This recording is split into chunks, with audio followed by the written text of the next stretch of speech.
नमस्कार दोस्तों, स्वागत है आपका हमारे चैनल में। दोस्तों, इस वीडियो के अंदर अभी हम लोगों के इंडियन पॉलिटी में राष्ट्रीय आपात उपबंध इससे रिलेटेड 40 क्वेश्चन देखने वाले हैं, जो कि आपके आने वाले एग्जाम्स के लिए काफी इम्पोर्टेंट है। तो आप इन एक एक क्वेश्चन को रट लीजिए। उससे पहले चैनल पर नया है तो चैनल को सब्सक्राइब कर जो पास वाले घंटे का निशान है उसे भी ऑन कर दें, ठीक है।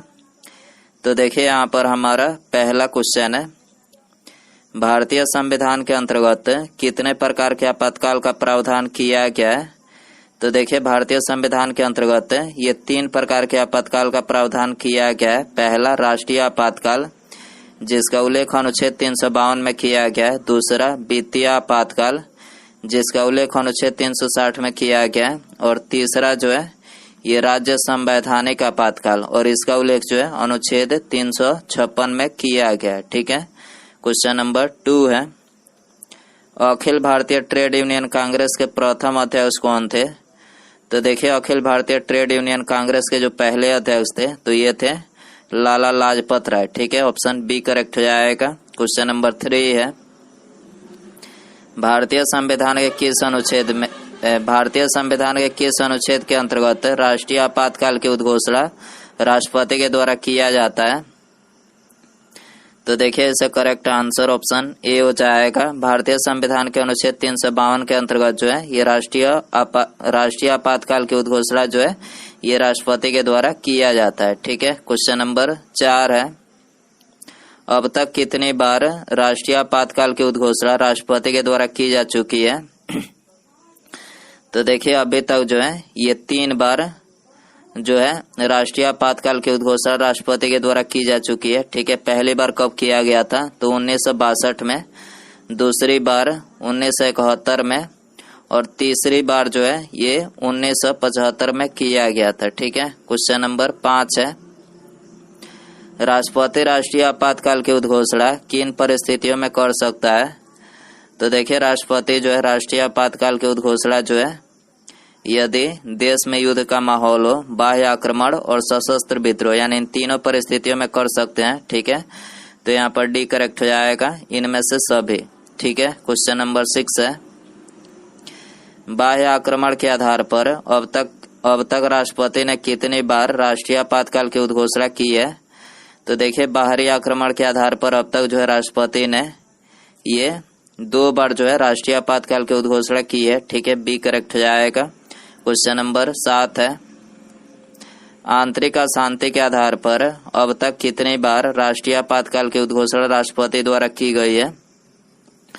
तो देखिए, आंतरिक अशांति के आधार पर जो है सिर्फ 1 बार जो है मतलब राष्ट्रीय आपातकाल की उद्घोषणा जो है राष्ट्रपति के द्वारा किया गया है, ठीक है। क्वेश्चन नंबर 8 है, देश में पहली बार राष्ट्रीय आपातकाल की उद्घोषणा निम्नलिखित में से कब की गई थी। तो देखिए, देश में पहली बार राष्ट्रीय आपातकाल की उद्घोषणा जो है ये 26 अक्टूबर 1962 को की गई थी, ठीक है। तो ऑप्शन ए करेक्ट हो जाएगा। क्वेश्चन नंबर 9 है, देश में दूसरी बार राष्ट्रीय आपातकाल की उद्घोषणा निम्नलिखित में से कब की गई थी। तो देखिए, भारत में दूसरी बार जो है राष्ट्रीय आपातकाल की उद्घोषणा 3 दिसंबर 1971 को की गई थी, ठीक है। क्वेश्चन नंबर 10 है, राष्ट्रपति ने तीसरी बार राष्ट्रीय आपातकाल की उद्घोषणा कब की थी। तो देखिए, राष्ट्रपति ने तीसरी बार जो है ये 26 जून 1975 को किया था, ठीक है।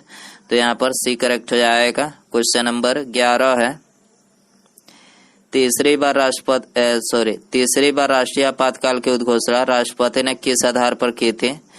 तो देखिए, तीसरी बार राष्ट्रीय आपातकाल की उद्घोषणा राष्ट्रपति के द्वारा जो है आंतरिक अशांति के आधार पर किया गया था, ठीक है। सी करेक्ट हो जाएगा। क्वेश्चन नंबर 12 है, प्रथम राष्ट्रीय आपातकाल की उद्घोषणा के समय देश के राष्ट्रपति कौन थे। तो देखिए, उस समय जो देश के मतलब भारत के जो राष्ट्रपति थे वो थे डॉक्टर एस राधाकृष्णन, ठीक है। ऑप्शन बी करेक्ट हो जाएगा। क्वेश्चन नंबर 13 है, द्वितीय राष्ट्रीय आपातकाल की उद्घोषणा के समय देश के राष्ट्रपति कौन थे। तो देखिए, दूसरी बार जब राष्ट्रीय आपातकाल लगा था तो उस समय देश के जो राष्ट्रपति थे तो ये थे बीबी गिरी, ठीक है। सी करेक्ट हो जाएगा। क्वेश्चन नंबर 14 है, 1975 में तीसरे राष्ट्रीय आपातकाल की उद्घोषणा निम्नलिखित में से किसने की थी?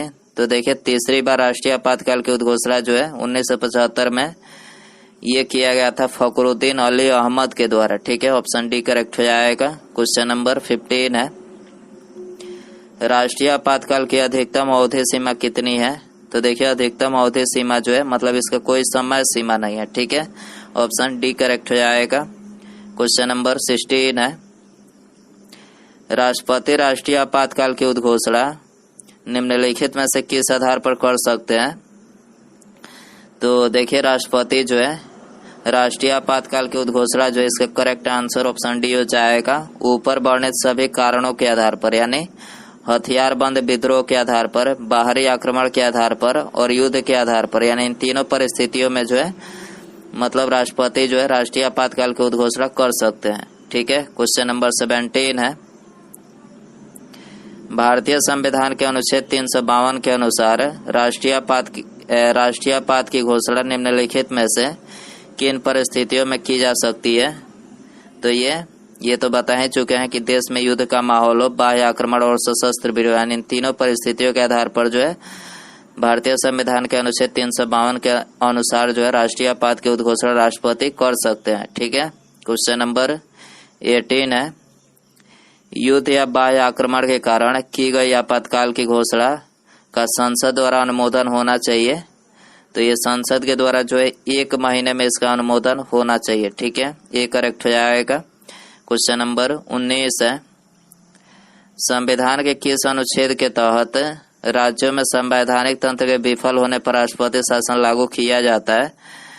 तो ये किया जाता है अनुच्छेद 356 के अंतर्गत। ठीक है, राज्यों में संवैधानिक तंत्र के विफल होने पर जो है किस अनुच्छेद के अंतर्गत राष्ट्रपति शासन लागू किया जाता है? तो अनुच्छेद 356 के अंतर्गत। ठीक है, डी करेक्ट हो जाएगा। क्वेश्चन नंबर 20 है, किसी राज्य में राष्ट्रपति शासन की उद्घोषणा किस व्यक्ति के प्रतिवेदन मिलने पर राष्ट्रपति करता है? तो देखिए किसी भी राज्य में राष्ट्रपति शासन की उद्घोषणा जो है उस राज्य के राज्यपाल के प्रतिवेदन मिलने पर जो है लागू किया जाता है। ठीक है, तो यहाँ पर ए करेक्ट हो जाएगा। क्वेश्चन नंबर 21 है, किसी राज्य में सामान्यतः किसके परामर्श पर राष्ट्रपति शासन लागू किया जाता है? तो देखिए ये तो हमने अभी बताया कि किसी भी राज्य में सामान्यतः राष्ट्रपति शासन जो है ये राज्यपाल के परामर्श पर जो है लागू किया जाता है। ठीक है, ये करेक्ट हो जाएगा। क्वेश्चन नंबर 22 है, किसी राज्य में राष्ट्रपति शासन की प्रारंभिक अवधि कितनी होती है? तो देखिए प्रारंभिक जो अवधि होती है तो ये 6 महीने की होती है। ठीक है, ऑप्शन सी करेक्ट हो जाएगा। क्वेश्चन नंबर 23 है, संसद द्वारा प्रस्ताव पारित होने पर किसी राज्य में राष्ट्रपति शासन एक बार में कितने समय के लिए लागू होता है? तो देखिए एक बार में जो है ये 6 महीने के लिए लागू होता है। ठीक है, सी करेक्ट हो जाएगा। क्वेश्चन नंबर 24 है, 42वें संविधान संशोधन अधिनियम 1976 द्वारा राष्ट्रपति शासन की 6 माह की अवधि को बढ़ाकर कितना कर दिया गया था? तो ये कर दिया गया था 12 माह। ठीक है, 42वें संविधान संशोधन 1976 द्वारा राष्ट्रपति शासन की 6 माह की अवधि को बढ़ाकर कितना कर दिया गया था? तो ये 12 महीना जो है कर दिया गया था। ठीक है, ऑप्शन बी करेक्ट हो जाएगा। क्वेश्चन नंबर 25 है, प्रथम बार राष्ट्रपति शासन कब लागू किया गया था?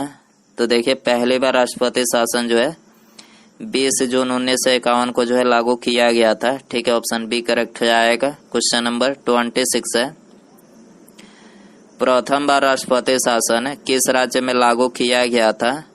तो देखिए पहली बार राष्ट्रपति शासन जो है ये पंजाब राज्य में लागू किया गया था। ठीक है, ऑप्शन डी करेक्ट हो जाएगा। क्वेश्चन नंबर 27 है, अब तक किस राज्य में सर्वाधिक लंबी अवधि तक राष्ट्रपति शासन लागू रहा है? तो ये रहा है जम्मू और कश्मीर राज्य में। ठीक है, ऑप्शन बी करेक्ट हो जाएगा। क्वेश्चन नंबर 28 है, राष्ट्रपति शासन की सर्वाधिक घोषणा निम्नलिखित में से किसके द्वारा की गई है? तो देखिए सबसे अधिक घोषणा जो है ये की गई है इंदिरा गांधी के प्रथम शासनकाल में। ठीक है, ऑप्शन ए करेक्ट हो जाएगा।